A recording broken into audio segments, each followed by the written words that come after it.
السلام عليكم ورحمة الله تعالى وبركاته. إذا نشاهد أجواء آخر حصة تدريبية للمنتخب الوطني الجزائري قبل التنقل ظهيرة اليوم إلى غينيا الاستوائية، ذلك لمباراة الجولة الخامسة تصفية بإفريقيا التي ستلعب يوم الخميس على الساعة 2 بتوقيت الجزائر.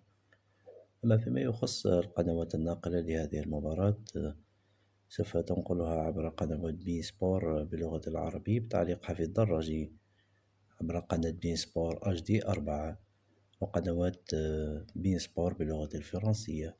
مع العلم أن التلفزيون الجزائري لم يقم بشراء حقوق بث هذه المباراة، ولا يمكن مشاهدة هذه المباراة عبر الأرضية بسبب حقوق الطبع، وبالتالي بإمكان فقط مشاهدة هذه المباراة عبر قنوات بي سبور بالتعليق العربي أو بالتعليق اللغة الفرنسية.